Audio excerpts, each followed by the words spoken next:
जय श्रीमन्नारायण श्रीमती रामानुजाय नमः श्री गुरुभ्यो नमः। కైలాసానికి ఒకరోజు గరుత్మంతుడు శ్రీ మహావిష్ణువు అని చెప్పంటే గరుత్మంతుడు వాహనం మహావిష్ణువు యొక్క వాహనం. శ్రీ మహావిష్ణువు ఎక్కడికి కైలాసానికి వెళ్తాడు స్వామివారిని కలవడానికి. అయితే ఆ రోజునాడు అదే రోజునాడు యమధర్మరాజు గారు కూడా అక్కడికి వస్తాడు. వచ్చినప్పుడు ఆయన యొక్క వాహనం దిగి వచ్చి ఆ ఒక వృక్షం ఉంటుంది, ఆ వృక్షం పైన ఉన్న చిన్న ఒక పక్షి ఉంటుంది. పక్షి వంక చూసి నవ్వి ఆయన లోపలికి వెళ్ళిపోతాడు. లోపలికి వెళ్ళగానే ఆ పక్షి కంగారు పడి గరుత్మంతుడి దగ్గరికి వస్తుంది. వచ్చి స్వామి నన్ను చూసి నవ్వాడు కదా, యమధర్మరాజు నవ్వాడు కదా, నాకు చాలా భయంగా ఉంది, ఏమిటి పరిస్థితి అని చెప్పి అంటే, సరే నాకు భయంగా ఉంది, నన్ను ఎక్కడికైనా తీసుకెళ్ళు అని చెప్పని అప్పుడు అడుగుతాడు. అడిగినప్పుడు సరే అమ్మా అని చెప్పని అభయం ఇచ్చి ఆ పక్షిని తీసుకువెళ్ళి, అంటే ఎంత స్పీడు అని చెప్పంటే ఒక మన మనస్సుకు అందనంత వేగంతో వెళ్ళి 7 సప్త సముద్రాలు దాటి అక్కడ ఉన్న ఒక చెట్టు వృక్షం ఉంటుంది. ఆ వృక్షంలో ఉన్న చిన్న రంధ్రం ఉంటుంది. ఆ రంధ్రంలో దానిని వదిలిపెడతాడు. వదిలిపెట్టి మళ్ళీ అదే స్పీడ్లో మళ్ళీ తిరిగి ఇక్కడికి వస్తాడు. వచ్చినప్పుడు అక్కడ సభ అని చెప్పంటే ఆ యొక్క యమధర్మరాజు స్వామివారిని దర్శించుకుంటాడు. తిరిగి ఆయన బయటికి వస్తాడు. బయటికి రాగానే అడుగుతాడు, స్వామి మీరు ఇంతకు ముందు మీరు ఇక్కడ వెళ్ళినప్పుడు ఒక పక్షిని చూసి మీరు చిరునవ్వు నవ్వి లోపలికి వెళ్ళారు కదండి, ఏమిటి దాని యొక్క రహస్యము అని చెప్పంటే, అది 3 గడియలలోని మరణిస్తుంది. ఎక్కడ అని చెప్పంటే 7 సముద్రాలు దాటి అక్కడ ఉండే ఒక పాము ఉంటుంది. నా పాముకు ఆహారంగా అది వెళ్ళి అక్కడ మరణిస్తుంది అని చెప్పని చెప్తాడు. చెప్పినప్పుడు అంటే అప్పుడు ఆశ్చర్యపోతాడు. ఎవరని చెప్పంటే గరుత్మంతుడు. అంటే ఆయనే వెళ్ళి అక్కడ తీసుకువెళ్ళి అక్కడ ఉంచి అక్కడ దాన్ని దింపేసి వస్తాడు కదండి. అప్పుడు ఆశ్చర్యపోతాడు. అంటే ఇప్పటి దీనివల్ల ఈ కథ వల్ల మనకు తెలిసింది ఏమిటి అని చెప్పంటే, బ్రహ్మగారు గీసిన గీత కానీ అని చెప్పంటే మనకు ఒక నానుడి పదం కూడా ఉన్నది. ఏం చెప్పంటే శివుని ఆజ్ఞ లేని చీమైన కుడుతుందా అని చెప్పని ఒకటి ఉంది. అయితే అలాగే బ్రహ్మగారు రాసిన గీత మారదు అని చెప్పని మనం అనుకుంటాము. ఇది దానివల్ల ఆ యొక్క పక్షి జీవితంలో కూడా అది జరిగింది.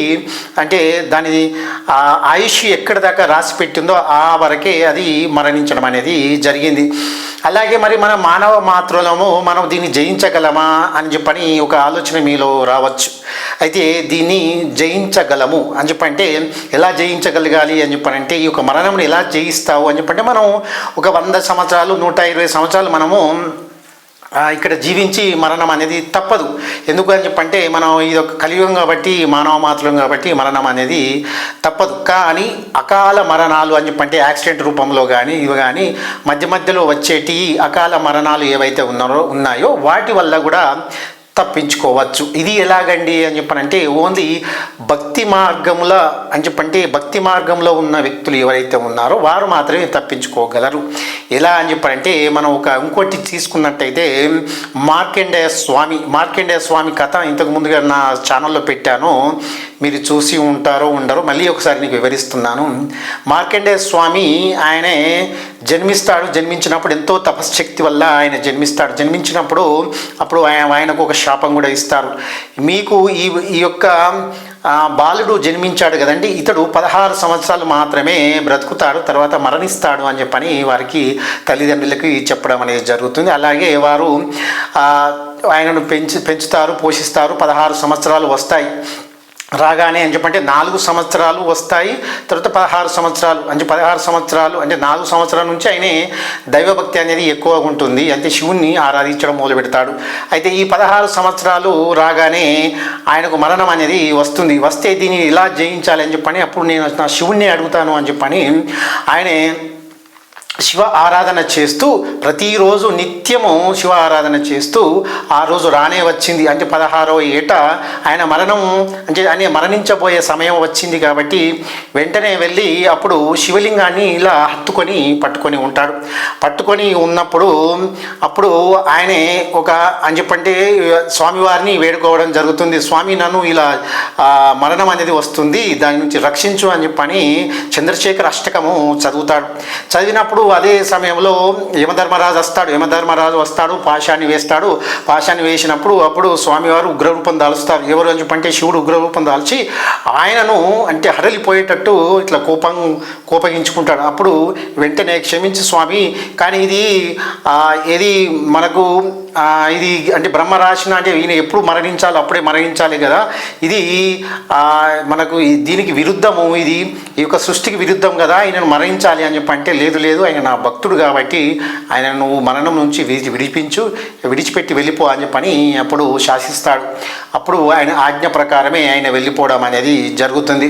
అంటే ఒక మానవ మాతృగా జన్మ తీసుకొని ఆయనే జయించాడు కాబట్టి మనము కూడా మీరు కూడా ఈ యొక్క అంటే మరణం అని చెప్పి అకాల మరణాలు కానీ ఇవన్నీ మనం జయించవచ్చు. ఎలా అని చెప్పంటే దైవభక్తి మార్గం మాత్రమే జయించాలి. ఎలా అని చెప్పనంటే మీరు శివారాధకులు అయితే శివుణ్ణి కానీ శ్రీ మహావిష్ణువు యొక్క ఆరాధకులు అయితే ఆరాధ్యం అని చెప్పంటే అర్చించేవారైతే మీరు ఆ యొక్క శివుని కూడా మీరు ఆరాధించవచ్చు.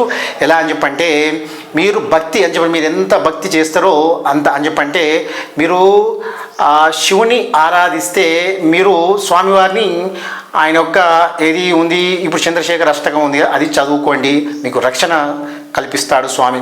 అలాగే వీరు ఎవరైతే ఉన్నారో వజ్రకవచం అని చెప్పంటే శ్రీ వెంకటేశ్వర స్వామిది వజ్రకవచం స్తోత్రం ఉంది కదండి, ఆ స్తోత్రాన్ని మీరు చదువుకుంటే నిత్యము అంటే ఉదయం లేచి మీ పూజా మందిరంలో పూజ అయిపోయిన తర్వాత ఈ యొక్క ఏది వజ్రకవచము ఇది స్తోత్రం చదువుకోవాలి. తర్వాత శివ ఆరాధకులైతే మీరు ఆ యొక్క చంద్రశేఖర అష్టకము చదువుకొని వెళ్ళండి. ఏది చదవలేకుండా ఉన్నామండి ఎలా అని చెప్పంటే అమ్మవారు అని చెప్పండి మీ యొక్క గ్రహస్థితి ప్రకారము మీరు ఈ సమయానికి మరణిస్తారు అని చెప్పని అనుకుంటే కూడా ఆంజనేయ స్వామిని ఈ యొక్క శ్రీ ఆంజనేయ స్వామి నమః, శ్రీ ఆంజనేయ స్వామివారి యొక్క హనుమాన్ చాలీస కానీ స్వామివారిని ఏదైనా నామాన్ని జపిస్తూ మీరు కారు డ్రైవింగ్లో కానీ ప్రయాణాలు కానీ సాగిస్తే మీకు అంటే నెత్తురు అని చెప్పంటే ఆ యొక్క రక్తం చుక్క రాకుండా మీకు చిన్న యాక్సిడెంట్ అంటే అయ్యే పొజిషన్ ఉంటే దాన్ని తప్పిస్తాడు ఈ యొక్క ఆంజనేయ స్వామి.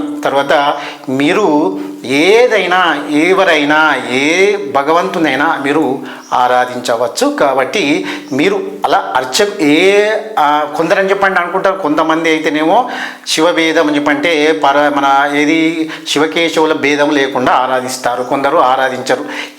ఇలా ఉన్నా కానీ మీరు స్వామివారిని ఆరాధించడం వల్ల అకాల మరణాలు రాకుండా చూస్తాడు స్వామి. కాబట్టి మీరు ఇది చేయండి. మీరు మీ కుటుంబాలు సుఖ సంతోషాలతోటి జీవించి ఉండాలంటే ముందు మీరు ఆయురారోగ్యాలతోటి ఉండాలి.